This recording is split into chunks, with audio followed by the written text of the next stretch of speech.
Mais on a là une bataille qui se situe au cœur du système financier, qui dit en gros à l'ensemble des investisseurs, investir dans les énergies fossiles, c'est créer les conditions du chaos climatique, c'est le crime de demain, il faut que vous désinvestissiez. Ça, c'est une bataille auquel on peut tous être partie prenante, parce qu'on peut tous désinvestir individuellement. On a tous, j'imagine, dans la salle, pas tous dans le pays, ça c'est sûr, en tout cas pas en France, de l'épargne. Cette épargne, on peut décider d'arrêter de la placer à la BNP, HSBC ou à je ne sais quelle de l'une de ces grandes banques qui financent massivement les énergies fossiles, et on peut placer notre épargne dans les quelques petites banques qui existent et qui sont en tout cas plus intéressantes. On peut y participer à une échelle collective, parce qu'on peut toutes et tous demander à nos collectivités territoriales de ne plus investir dans les énergies fossiles, soit de la même façon en retirant leur épargne des banques. Voilà. Et pour ceux qui vivent dans des pays où les fonds de pension sont largement développés, ce n'est pas le cas en France, mais nous avons un fonds de réserve des retraites qui a été créé par Laurent Fabius à la fin des années 90, quand il y avait encore des excédents budgétaires, donc c'était notre siècle, hein, et qui est placé sur les fonds financiers.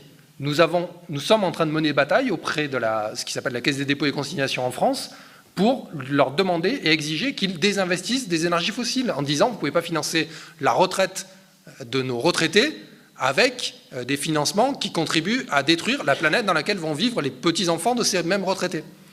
Et cette bataille-là, on peut la mener dans beaucoup de collectivités territoriales. Et donc, voilà, engageons-nous dans cette bataille pour le désinvestissement et faisons du désinvestissement des énergies fossiles une bataille clé des années à venir. Là aussi, c'est peut-être pas l'ensemble des réponses et c'est pas que ça qui va nous permettre de sortir de l'âge des fossiles.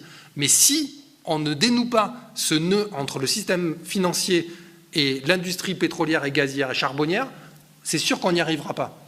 Et là-dessus viennent se greffer l'ensemble des alternatives citoyennes, des expérimentations qu'on met à l'œuvre et qui sont très importantes, de l'AMAP à ce qu'on veut, parce que ça nous permet de préfigurer le monde de demain, de donner à voir ce que peut être le monde de demain, plus de liens, moins de biens, des choses comme ça, voilà.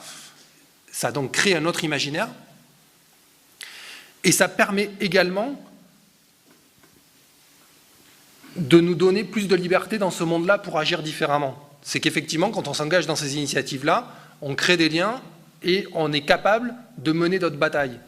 Et c'est ça un peu l'enjeu majeur, je pense, de la période dans laquelle nous sommes, c'est que quand on crée une AMAP, et désolé de prendre 4 fois la même référence, il ne faut pas que l'AMAP ce soit simplement le lieu où...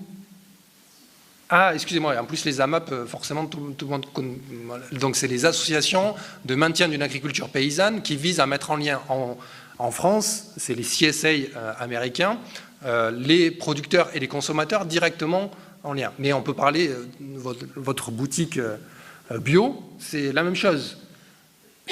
Si ça nous sert simplement à récupérer un panier de produits frais et bio à un producteur sympa, c'est chouette. Mais si ça nous permet également de débattre du TAFTA, de débattre du post-COP21 et en fait de faire du politique là où on invente à travers des choses matérielles, des engagements concrets d'une autre vie, de construire du politique, là on aura fait un pas important.